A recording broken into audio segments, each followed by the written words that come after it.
A 19th century volcanic eruption that screwed up the northern hemisphere for a whole ass year? A disease that killed 300 million people in the 20th century alone? This is events that could have ended the world but didn't!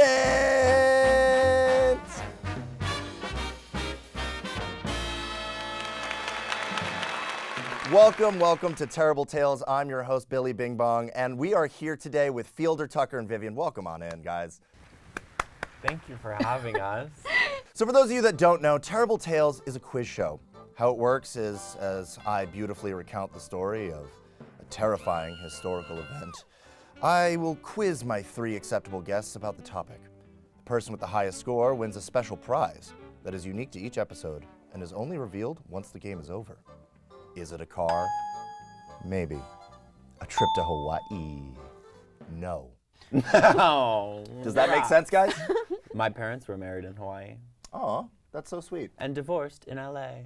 So, for our first episode, we're counting down 5 catastrophic events, not including that divorce. These are catastrophic events that could have ended the world. Which brings me to our first question. How much in today's dollars would it cost to pay for our first almost apocalyptic event? Is it A, $2 billion, B, $200 billion, or C, $2 trillion? Slap your knees to answer. What's the event? Vivian. I don't know the event, but I'm going to go on a wild guess and say 200 billion. 200 billion. You're incorrect. Does anyone else want to buzz in? Oh. Sorry. Gotta be faster. 200 trillion. I actually wasn't listening to the answers. 200 trillion is objectively not an answer that was given. Okay, great. So we'll hand it off to Fielder then. So we've made up an answer that does not work. Okay. And unfortunately, you were incorrect. So it does leave the board I for you. win by default. You don't win by default. There are 2 answers remaining. B. She said B. So she said B was incorrect. So we have 2 Bs and a made-up answer. Can I go? Oh, sure. Okay, I say the trillion one. That's what I tried to do. Hey. You can't just keep guessing over and over and over again, or else this isn't a game show. So unfortunately, you are all wrong. The answer was C. Yeah, C is right. It would cost $2 trillion to pay for the damage that this solar storm caused to the planet in the late 19th century, or 1 billion pristine condition 1995 Pokemon Charmander cards, in case you're wondering. On September 1st, 1859, amateur astronomer Richard Carrington was examining a projected image of the sun and noticed 2 patches of intensely bright and white light erupting from its surface. He also noted that the brightness of these spots were fully equal to that of direct sunlight. After these fireballs vanished, the impact of this solar storm would be felt across the globe. This solar storm of charged sun particles broke through the Earth's atmosphere and ignited widespread fires among telegraph wires all over the United States and Europe. Some people in North America took the brightness in the sky to be the morning sun, even though it was the middle of the night. One eyewitness account from a woman in South Carolina stated, "The eastern sky appeared of a blood red color. The whole island was illuminated. No one could look at it without thinking of the passage in the Bible which says, 'The sea was turned to blood.'" Could barely make out a word of that accent. I actually think it was. No, it's actually spot on. I actually think it was a pretty good accent. For 5 points, it was a good accent. It was great. I grew up in South Carolina, and it's a great accent. All right, 5 points. Now, for an extra 17 bonus points, Fielder, Tucker, Vivian, say the line, "The sea was turned to blood," in the most ominous voice you can possibly do. Starting with me? Starting with you. Okay, the sea was turned to blood. That's ominous for you? Nor, that was a question. Nor? Nor. That was a question. Well, that's Yeah, you're Australian. not the only one that can do accents around here, can you? Okay, okay. The sea was turned. No, I hated that. I'm All sorry. right, either I had way, to start over. your turn. Unfortunately, your turn is over. Okay, great. Fielder. The sea was turned to blood. You sounded a little like you were questioning yourself on that one. But also on the toilet at the same time. Yeah. Okay. You were straining on the toilet, and also you weren't sure why the sea was turning into blood. That's when I feel fear. Okay. Same. I'm not gonna lie, you're in the lead. Terrifying. Vivian, you have the chance. A lot of pressure right now. As ominous as you possibly can. The sea was turned to blood. I mean, it's terrifying, but I don't know about ominous. I think, I'm in the neighborhood. unfortunately, the points, they go to you, Fielder. Okay, now it feels personal. I'm sorry, this thing just moved that fast. Yep. I like your blazer. Again, unfortunately, I can't give you points for just making up compliments, but everybody loves my blazer. But at Felix, I had 10 points. Right. Okay, guys, this is a serious Sorry. show. Okay. Moving on to our next near-apocalyptic event. Which iconic work of literature was written as a result of our next catastrophic event? Mary Shelley's Frankenstein, the screenplay for Independence Day written by Dean Devlin and Roland Emmerich, or Oh, the Lava's That Flow, which is an actual children's book we looked up on Google. What's the event? Sorry. Okay, we're just guessing first. No one wants to slap in. Okay, Me. Tucker. Mary Shelley's Frankenstein, is that your Frankenstein. final answer? Because you're exactly correct. You get 257 points. Oh my God. Congratulations. Feels really good. Yes, Mary Shelley's Frankenstein was written during the Gothic era, a rich period of literature and art whose roots some trace back to a catastrophic volcanic eruption that blanketed the northern hemisphere in an ash for so long it screwed up the planet for an entire year. Whoa. Whoa. Can't imagine. Well, you don't have to imagine, it happened. In 1815, Mount Tambora in Indonesia produced the largest volcanic eruption ever recorded by man. The mountain stood at 14,100 feet, and the resulting explosion jettisoned 31 cubic miles of ash on a scale and severity unseen since the Lake Taupo explosion in New Zealand in 180 AD. Tambora's eruption began on April 5th and reached its climax on April 10th. Same. I was going to make that joke, and then I said, I'm going to do my job. Average temperatures there dropped a full degree due to resulting dust. The year following the eruption was known as the year without a summer and caused crop failures, food shortages, and flooding. It also did terrible things to people's allergies. Yeah, that was the worst part. Yeah, I mean, I have allergies. I couldn't have survived. I also have allergies. How did this inspire the novel Frankenstein? Well, in Switzerland, in the darkened year of 1816, Lord Byron, Percy Shelley, and his soon-to-be wife, Mary Wollstonecraft, waited out a summer storm reading a collection of German ghost stories. The feeling of that night was encompassed in Byron's poem, Darkness. The bright sun was extinguished, and morn came and went, and came and brought no day. Is that the woman from South Carolina? Every accent I do is different. Every accent I do is different and distinct, and I won't hear any criticism about it. I won't, because they're all good. That was a good accent. No! Five I more missed. points. There. Five more Oh, I points. missed the opportunity. Byron then challenged Shelley and Wollstonecraft to write their own spooky stories to reflect this cold and rainy season, which inspired Mary Shelley to write Frankenstein, a novel that is not only about a mad scientist and his monstrous creation, but a warning to humanity to not tamper with nature. Fielder, I have a direct question for you. Would you rise up to Byron's challenge and write a Gothic novel to be remembered for the ages? If so, what would it be about? Honestly, my dad's name is Byron, so I probably wouldn't. You just wouldn't? No. Vivian, would you rise up to Byron's challenge and write a Gothic novel to be remembered for the ages? I would. I love a challenge. I also love bunnies. Aww. And I feel like a graphic Gothic novel about bunnies in a forest that when the sun goes down, they turn into werewolves that eat humans. Oh my. And they go into a Swedish village and terrorize people. But in the daytime, they're soft, cute little bunnies, so no one knows that they're the culprits of all of the wrongdoings going on in the village. You just keep cuddling the bunnies, right?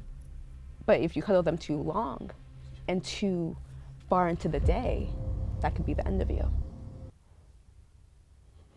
500 points. Oh, okay. This next catastrophic event needs no introduction, but I'll begin with an important question. For how many seasons did the iconic show Buffy the Vampire Slayer air on television? 7. Okay, Fielder. That is correct. Congratulations, you have just earned 5,000 points. How'd we go Yes. from 500 to 5,000? Because that's just what it is. It's true, Buffy the Vampire Slayer ran for 7 successful seasons, which is 1 year less than the length of the first bubonic plague. Why did I use that as an example? Because it was a great show. The Black Death was the second pandemic of the bubonic plague and the most devastating pandemic in the history of the world. It descended from an ancient plague that afflicted Rome from 541 to 549 CE. The bubonic plague lasted for centuries in wild rodent colonies of Central Asia. But sometime in the early 1300s, it mutated into a form more virulent to humans. In the mid-14th century, the bubonic plague spread globally. Though historians have traditionally asserted that it spread via plague-infected rats, evidence now suggests that the Black Death was first transmitted by direct human contact with rodents. Symptoms included fever, headaches, vomiting, swollen lymph nodes. From 1347 to 1352, it is estimated that 40% of the world's population died.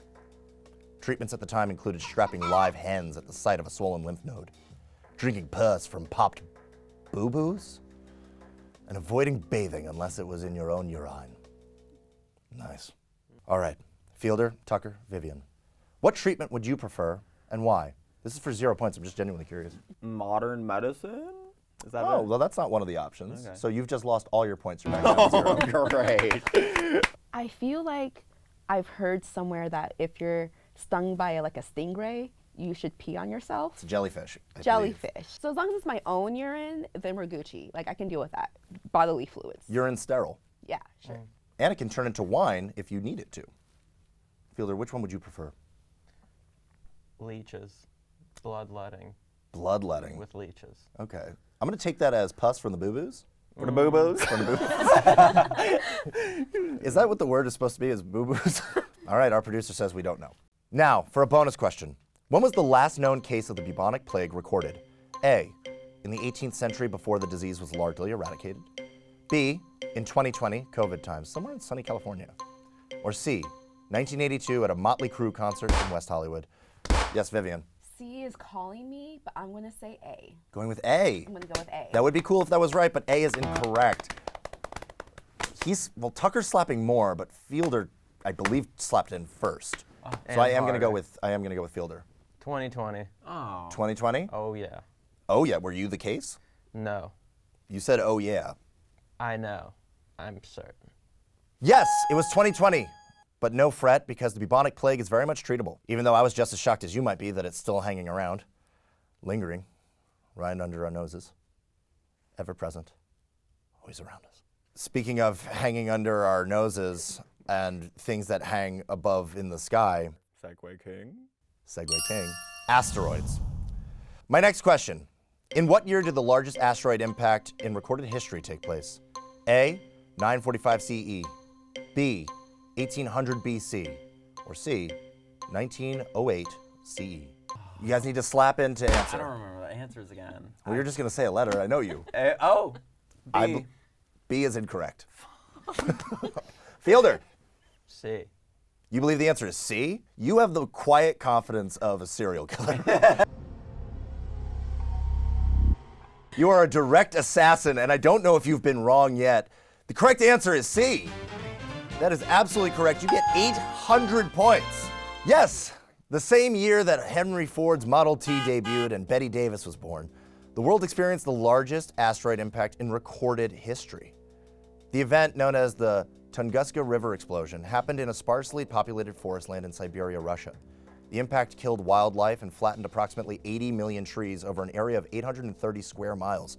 That's the size of almost 3 New York cities. However, it took decades for anyone to explain the source of the explosion, as the Tunguska event didn't leave a crater.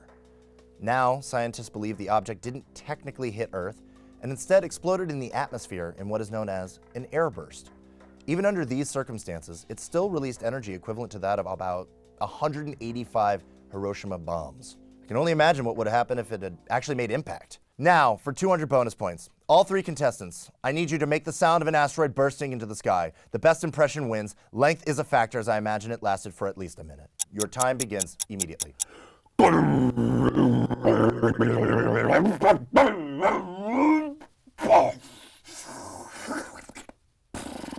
I thought we were all doing it together, which is why I kind of started immediately. We're going one by one, and that does count. The asteroid, I guess, talks in English. I don't know about that. Vivian.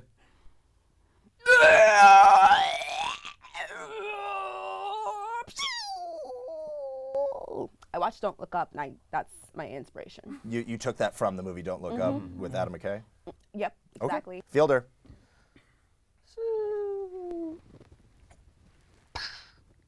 All right, that asteroid had a little bit of a burp in it. Yeah. I think the correct answer is Vivian's. That was terrific. You get 212 points. It's time for our final near-apocalyptic event. For our last question of the episode and for all the pus-filled marbles, smallpox. How did it spread? A, through bodily fluids. B, through contaminated objects. C, by just existing next to someone who had it. Or D, all the above. Vivian. D? All of the above. All of the above. I'm saying everything. Everything. Everything. All of it. Everywhere. All of it. Everywhere. Everything, everywhere, all at once. Everything, everywhere, all at once. It's another movie she's trying to plug. I think she worked on these movies. That is correct. What? Vivian, that is correct. You get 800 points. This has been a stunning turnaround. Vivian, first half of this game, you were struggling, but you have just really gotten it done, Vivian. Terrific job. Thank you. You know what? Felder really made me work hard. It's Fielder. His name is Fielder. 5 points. You don't get to award yourself any points. Unfortunately, I've loved you the whole game. I have to remove those 5 points. I'm dying to see the tally right now. I've got like 2,500 points. Yes, that is correct. All of the above.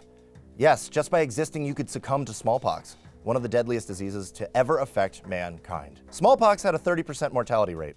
Symptoms included fever, malaise, and a severe bumpy rash that covered the entire body. This terrifying disease originated in India or Egypt, with the earliest evidence actually being pockmarks on the mummified remains of Egyptian pharaoh Ramses V. Smallpox later spread along trade routes in Asia, Africa, and Europe, and reached America in the 1500s when European colonization infected the indigenous people of the region. In fact, 90% of indigenous deaths during the period of European colonization were a result of smallpox. Smallpox also had a role in the fall of the Aztec Empire, no thanks to Spanish conquerors who brought the disease with them. It also wiped out much of the Inca population and in the 18th century killed 60 million people in Europe. In the 20th century, smallpox killed 300 million people worldwide. This terror drew to a close in 1967 when the World Health Organization launched a worldwide vaccination campaign. The last known natural case was recorded in Somalia in 1977, and the disease was declared eradicated in 1980. But before we close, I just want to ask our contestants one final question.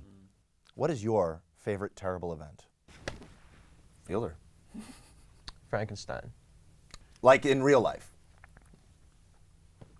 Still Frankenstein. Well, if there are real Frankensteins out there, that would scare me too. Vivian. Good answer, good answer. Anything that involves a volcano. I think we mentioned Vesuvius. I don't know if Pompeii is an option. I don't believe we mentioned Vesuvius, but Tucker, what about you? Parents' divorce, of Oh course. yeah, Tucker's parents' divorce is still pretty rough. That Can I is. change my answer? Yep. That one. Thank So you Fielder so and Tucker much. are both having a tough time with Thank Tucker's you. Parents' divorce. But now it's time to announce the winner! Woo! That was my favorite part of the episode. Have we tallied up the points? I'm like scared a little bit. Congratulations to our winner. Fielder! Congratulations. You have won yourself a first aid kit, Oh! a flashlight, and a big old can of beans. I love beans. All of these will help you survive the winter apocalypse. Here you go. Congratulations. Take them all. Just the beans. Just the beans. What Yeah, type I'll of take beans the are rest. they? All right, well, we'll spread this out throughout the rest of the team here. What? Great. Everyone's a winner on this episode. Now that we've said our goodbyes, here's a cool random Getty video that the producer found while doing research on this topic. For your information, they typed Armageddon into the search bar. And if you look closely, you'll see a hint to what next week's episode is all about. If you catch it, leave your findings in the comments. Good night. Woo! What type of beans are they?